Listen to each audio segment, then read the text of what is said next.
Guys welcome back to my channel. दोस्तों आपका इस चैनल में स्वागत है। दोस्तों आज जो हम बात करने वाले हैं वो साइबर क्राइम से रिलेटेड बात करने वाले हैं। जैसा कि आपको पता है, मैंने पिछली वीडियो में आपको बताया है कि साइबर क्राइम का अगर आपके पास यहाँ पर जो है मैसेज आया है या फिर आपका जो अकाउंट फ्रीज हो चुका है या फिर आपकी जो अमाउंट्स है वो बैलेंस होल्ड हो चुकी है, तो आपको इन प्रॉब्लमों से कैसे निकलना है वो जो है मैंने पहले ही बता दिया था। तो अब हम बात करते हैं दूसरी टॉपिक पे कि अगर आप लोग को यहाँ पर जो है अकाउंट्स को फ्रीज किया गया आपके, या फिर अकाउंट्स को ब्लॉक किया गया है, या फिर आपके अमाउंट्स को होल्ड किया गया है, तो अब क्या आपके पास जो है पुलिस आ सकती है या फिर आपको कोर्ट जाना पड़ेगा या फिर जो है आप लोग को अदर अदर परेशानियों का सामना करना पड़ेगा या नहीं करना पड़ेगा, इसी पे हम बात करने वाले हैं। तो पूरा डिटेल्स में हम इस 5 मिनट की वीडियो में आपको समझाएंगे कि अगर आपको साइबर सेल के तरफ से जो है नोटिस मिला है और आपके अकाउंट्स को फ्रीज किया गया है या फिर आपके अमाउंट्स को जो है होल्ड किया गया है, तो आपके साथ क्या हो सकता है।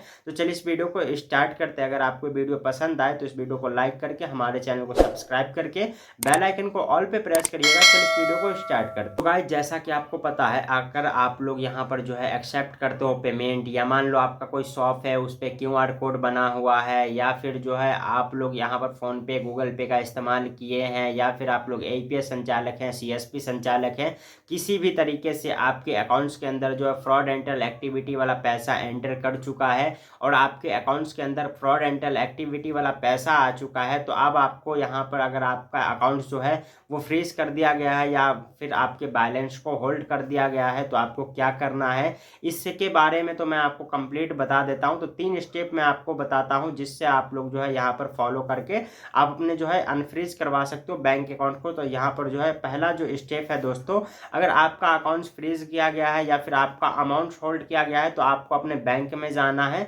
बैंक में जाने के बाद जो है आप लोग वहाँ के मैनेजर से बात करोगे, बैंक के मैनेजर से आप लोग जब बात करोगे उसको अपनी प्रॉब्लम बताना है। उसको जब अपनी प्रॉब्लम बताओगे तो वो जो है आपको पूरा लिस्ट निकाल कर दे देंगे किस साइबर क्राइम के यहाँ पर ऑफिस से आप पे रिपोर्ट किया गया है, कौन पर्सन किया है, टोटल अमाउंट कितना है, आपके पास जो पैसा आया है वो कितने लेयर में आया है, उस ऑफिसर जो इन्वेस्टिगेशन कर रहे हैं उस ऑफिसर का नंबर, ईमेल आईडी भी आपको दे दिया जाएगा।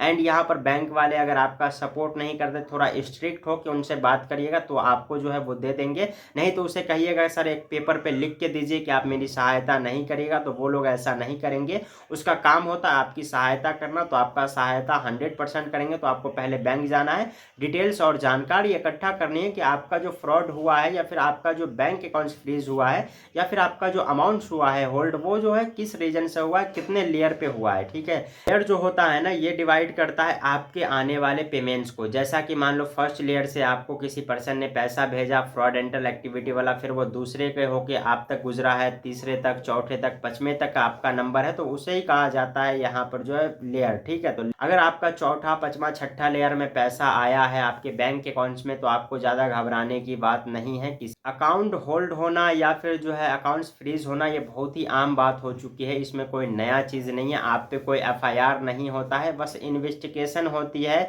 और उसकी जानकारी आपको जो है यहाँ पर इकट्ठा करके जो है साइबर सेल को देनी होती है। बस आपको बैंक से डिटेल्स लेना है, साइबर सेल को देना है, साइबर सेल वाले फिर से बैंक को रिक्वेस्ट डालेंगे। अगर आप लोग सही पकड़े जाते हैं, अगर आप लोग का सब कुछ सही रहता है, तो साइबर सेल वाले बैंक को रिक्वेस्ट करते हैं, वो आपका जो है अकाउंट्स को अनफ्रीज कर देते हैं, फिर अमाउंट्स को भी अनहोल्ड कर देते हैं। ठीक, अगर आप लोग फ्रॉडेंटल एक्टिविटी खुद करते हो और खुद बचने की कोशिश करते हो, तो आपको जो है दबोच लेंगे वो साइबर सेल वाले, तो इसलिए आपको ये गलती नहीं करना है।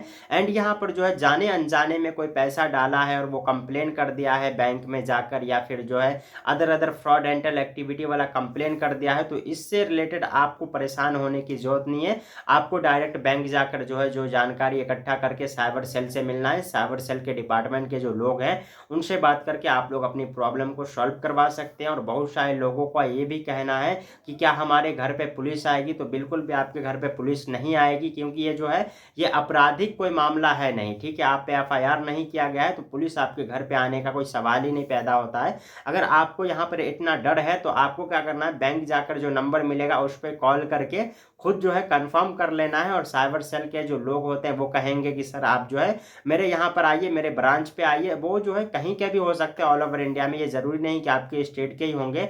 ऑल ओवर इंडिया में कहीं से भी आप पे कंप्लेन होता है, तो आपको कहीं के साइबर ब्रांच में जाना होता है। वहां जा जाकर जो है आपको यहाँ पर अपनी प्रॉब्लम बतानी होती है, और आपका जो प्रॉब्लम होता है वो जब साइबर सेल के ऑफिसर को बताते हैं, वो आप पे इन्वेस्टिगेशन करते हैं, आपके अकाउंट्स को जांच करते हैं, फिर आपका डॉक्यूमेंट देखते हैं, फिर आपका नेचर देखते हैं। उसके बाद से जब उसे लगता है कि हाँ आपने फ्रॉड नहीं किया है तो वो आपको जाने देते हैं वैसा ही, तो आपको डरने की बात नहीं है। उसके बाद से जो है इन्वेस्टिगेशन जैसे पूरा हो जाता है उसके बाद से आपका अकाउंट जो है वो अनहोल्ड किया जाएगा, फिर अनफ्रीज भी कर दिया जाएगा, तो आपको परेशान भी होने की जरूरत नहीं है। अगर मान लीजिए आपका अकाउंट फ्रीज हो गया, उसे छोड़ देते हैं तो भी कोई प्रॉब्लम नहीं है, ठीक है। अगर आपका पर्सनल अकाउंट नहीं है, कोई ऐसा अकाउंट है जो आप लोगों ने ऑनलाइन खुलवाया है, या फिर जो आप लोगों का कोई जो है यहाँ पर थर्ड अकाउंट था, या फिर जो सेकेंड अकाउंट था जिसको आप ज़्यादा यूज़ नहीं करते थे, तो उसको वैसे भी आप छोड़ सकते हैं। वैसे ही छोड़ दीजिएगा तो आपको कोई प्रॉब्लम नहीं होगा। वहाँ पर जो है जब तक इन्वेस्टिगेशन कंप्लीट होगा तब तक वो अकाउंट फ्रीज रहेगा, फिर अनफ्रीज हो जाएगा ऑटोमेटिक। तो वैसे आप अगर उससे ट्रांजेक्शन वगैरह नहीं कर रहे हैं तो उसको वैसा ही छोड़ दो, आपको लफड़े में पड़ने की बिल्कुल भी जरूरत नहीं, क्योंकि आपने अपराध तो किया नहीं है। फिर भी एक इंसानियत के नाते आप लोग अपनी सेफ्टी के हिसाब से जो बैंक जाइए, बैंक से डिटेल्स इकट्ठा करिए, कंप्लेन करिए साइबर सेल को जो है यहाँ पर, उसको जो है मदद करिए। एक यहाँ पर दूसरों की मदद करने में आपका प्रॉब्लम सॉल्व हो जाएगा। ज़्यादा आपको घबराना नहीं है। अगर आपको कोई हेल्प नहीं करता तो मेरे जो कॉन्टैक्ट नंबर है व्हाट्सअप के वीडियो के डिस्क्रिप्शन में, उस पर कॉन्टैक्ट करके मुझसे भी बात कर सकते हैं। मिलते हैं कि शॉर्ट वीडियो में, बस छोटी सी जानकारी थी। तब तक के लिए take care, bye bye friends.